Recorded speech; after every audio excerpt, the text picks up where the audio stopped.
상상해 보십시오. 오늘도 어김없이 현장에 나왔습니다. 안전모를 쓰고 장갑을 끼고 3층에서 철근 작업을 하고 있습니다.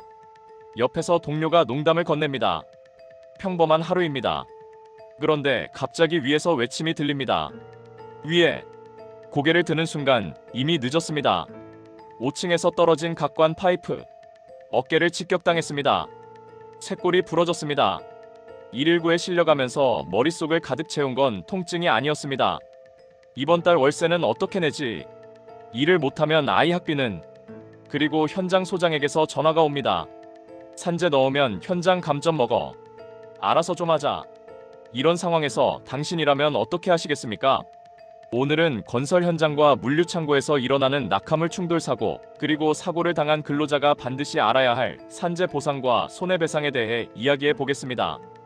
끝까지 보시면 아마 지금까지 몰랐던 권리 하나쯤은 반드시 찾게 되실 겁니다. 이 이야기의 주인공을 갑시라 부르겠습니다. 40대 중반 건설 현장 일용직. 하청업체 소속으로 매일 아침 새벽부터 현장에 나갔습니다. 일당 20만원. 하루도 빠지면 안 되는 돈이었습니다. 원청이 있고 하청이 있고 그 아래 재하청이 있는 복잡한 구조. 갑시의 근로계약서 같은 건 없었습니다. 그냥 내일부터 나와라는 말 한마디가 계약의 전부였습니다. 그날 갑시는 3층에서 철근 배근 작업을 하고 있었습니다. 5층에서는 다른 팀이 거푸집 해체 작업 중이었고요. 위층 작업과 아래층 작업이 동시에 진행되고 있었던 겁니다. 그런데 5층에서 각관을 고정하던 볼트 하나가 풀렸습니다. 낙하물 방지망이 설치되어 있었어야 합니다. 그런데 없었습니다. 출입금지 표시가 되어 있었어야 합니다. 그것도 없었습니다. 갑시가 그 아래에서 작업하고 있다는 걸 5층 팀은 알지도 못했습니다. 병원에서 진단받은 결과 우측 쇄골 골절, 전치 8주. 그런데 문제는 여기서부터입니다. 현장 소장이 찾아왔습니다. 산재 처리를 하면 현장 안전 점수에 감점이 생기니까 공상 처리를 하자고 했습니다. 치료비는 회사에서 대주겠다고요. 갑시는 고민에 빠졌습니다. 현장에서 밀려날까봐, 다음 일자리를 못 구할까봐 걱정이 앞섰습니다. 자, 여기서 퀴즈 하나 드리겠습니다. 갑시가 공상 처리에 동의하면 나중에 후유증이 남아도 산재 신청이 가능할까요? A. 가능하다, B. 불가능하다, C. 경우에 따라 다르다. 정답은 C. 경우에 따라 다르다입니다. 공상 처리에 동의했다고 해서 산재 신청 자체가 막히는 건 아닙니다. 하지만 시간이 지나면 증거가 사라지고 사업주의 협조를 얻기 어려워지면서 입증이 훨씬 까다로워집니다. 그래서 실무에서는 사고 직후 바로 산재 신청을 하는 것이 압도적으로 유리합니다. 공상 처리의 유혹에 넘어가는 순간 당신의 권리는 갈수록 얇아집니다. 갑시의 상황은 점점 나빠졌습니다. 회사가 약속한 치료비 지원은 처음 2달뿐이었습니다. 수술 후 재활이 필요했지만 회사 쪽에서는 이 정도면 됐지 않냐는 반응이었습니다. 일을 못하니 수입은 완전히 끊겼고 셋째 달부터는 월세가 밀리기 시작했습니다. 뒤늦게 산재 신청을 결심했지만 이미 석 달이 지난 뒤였습니다. 사고 현장의 사진은 없었습니다. CCTV는 한 달 만에 덮어쓰기가 되어 사라졌습니다. 목격자였던 동료는 이미 다른 현장으로 떠났습니다. 설상가상으로 현장 소장은 태도를 바꿨습니다. 그때 사고가 있긴 했나? 잘 기억이 안 나는데라는 겁니다. 사업주 확인서에 도장을 찍어주지 않겠다고 했습니다. 이게 현실입니다. 공상 처리에 동의하고 시간이 지나면 사업주의 태도가 달라지는 경우가 정말 많습니다. 제가 실무에서 수없이 목격한 패턴입니다.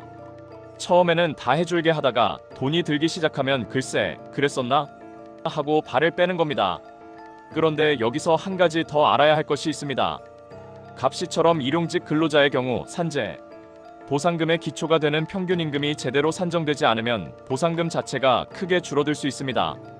평균 임금이란 사고 전 3개월간 받은 총 임금을 총 일수로 나눈 금액인데 일용직은 현금으로 받는 경우가 많고 근로 기록이 정확하지 않아 실제보다 낮게 잡히는 일이 빈번합니다. 결국 갑시의 앞에는 두 가지 벽이 놓여 있었습니다. 증거가 사라진 상황에서 산재를 승인받아야 하는 벽, 그리고 설령 승인받더라도 제대로 된 보상을 받아야 하는 벽. 이대로 포기해야 하는 걸까요? 다행히 갑시는 포기하지 않았습니다. 전문가의 문을 두드렸습니다. 변호사는 먼저 증거를 복원하기 시작했습니다. 119 출동 기록을 확보했습니다. 당시 병원 응급실 기록에는 건설 현장에서 낙하물에 맞아 내원이라고 적혀 있었습니다. 다른 현장으로 떠난 동료를 수소문해서 사실 확인서를 받았습니다. 그리고 결정적인 한 방이 있었습니다.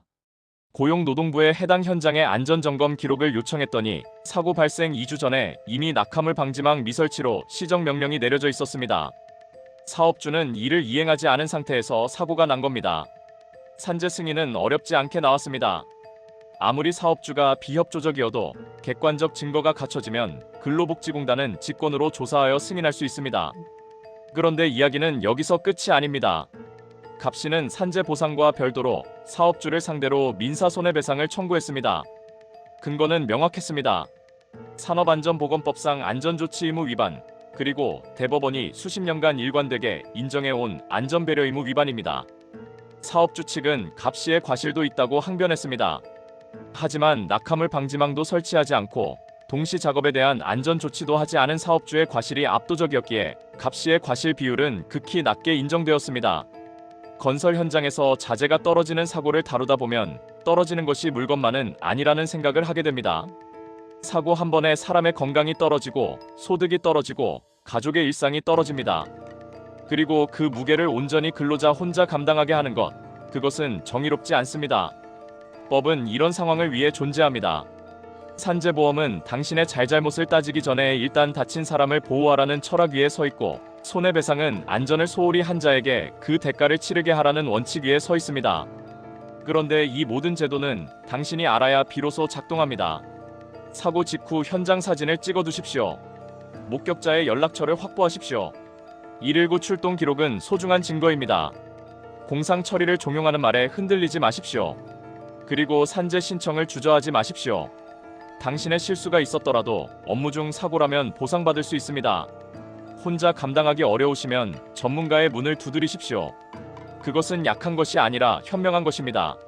오늘 영상이 도움이 되셨다면 주변의 건설 현장이나 물류창고에서 일하는 분들에게 꼭 공유해 주십시오. 아는 것이 힘이고 그 힘이 누군가의 삶을 지킬 수 있습니다. 구독과 좋아요, 그리고 알림 설정까지 부탁드립니다. 다음에도 여러분의 권리를 지키는데 도움이 되는 이야기로 찾아오겠습니다.